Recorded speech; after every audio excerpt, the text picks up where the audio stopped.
A new Hill-HarrisX poll finds that 40% of voters said they want COVID-19 restrictions and safety measures to increase if COVID-19 cases continue to rise in their area, while 49% said the same if COVID-19 hospitalizations ticked up. The poll comes as early reports seem to indicate the Omicron variant of coronavirus is much more contagious than previous variants while causing milder disease, though experts warn that definitive data won't be available for several weeks.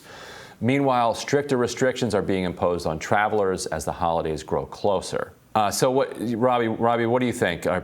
So you think people, if hospitalizations go up, that's the thing that triggers a plurality, at least, of people to say, okay, time to chill for a minute? I think it's probably deaths that actually has the effect on, because you got to be paying pretty close attention to the data to know the hospitalization rate. And I think there's been, obviously the media will report, oh, hospitals are filling up. I feel like we've heard that a lot of times where it has been true, but other times where it's not totally been true, or you hear conflicting reports on how full hospitals are. So I expect it's probably ultimately deaths is the thing that causes people when they see that's just a number. When you see the death rate is soaring in your community, that's probably when you start staying home, you start supporting restrictions, that kind of thing. But yeah, looking at those numbers, even it's higher Democrats saying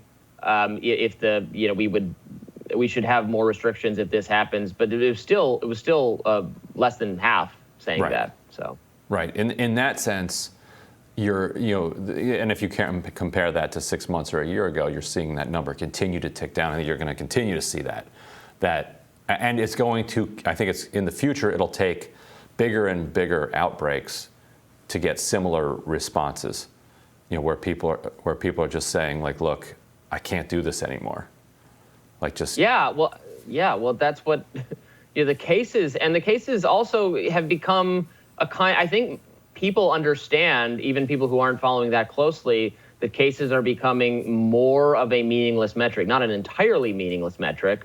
But, I looked at the DC data, right? Cases totally did go up after Delta. Our mitigation efforts were not significant enough to stop cases from rising, but deaths didn't rise at all. We've had more, DC has had more more murders, more fatal shootings, I believe, every month for the last 6 than it's had COVID deaths.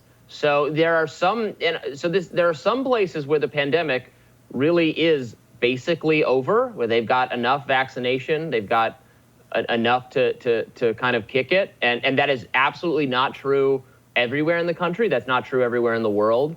But in places where it is true, please don't.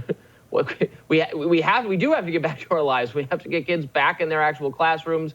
People have to go back to work. This has gone on forever. And the new, I don't know that the new variant, unless it ends up being much more scary than I think we expect it to be at this point, which God hope it's not, but I don't think it is. We already know it's crazy contagious compared even to Delta, which was crazy contagious compared to the previous variants. So if we can confirm that it is milder, and what they mean by mild is going to matter a lot too. When you talk to somebody who has their conditions described as mild, and then they describe what they went through, you're like, ooh, that is a kind of new definition of the word mild. Being sick is not fun. Right? Being sick is terrible. I would do. Yeah, people ask that. They ask me that. They'll say, well, why you were not at high risk of a very negative health outcome. Why'd you get the vaccine? Well, even though that's true, I'd rather be less sick than more sick. if it's 1 or 2 days in bed versus 5 days in bed, I will absolutely take that. I will reduce the amount of time I'm ill. I would trade away the last 10 years of my life to never get sick again. Probably, it's not fun. So, right. And you're spending that 5 days, and if you knew that, and Nietzsche, I think it was Nietzsche who said something like, people can endure any amount of suffering as long as they know that it's finite. If you're told ahead of time, look, you're going to have 5 days where it's going to be really awful for you, and then you're going to be okay, then that's one thing. And that's that's kind of how it goes with the vaccine. We say, like, look, you're going to get this vaccine. You might have a fever tomorrow.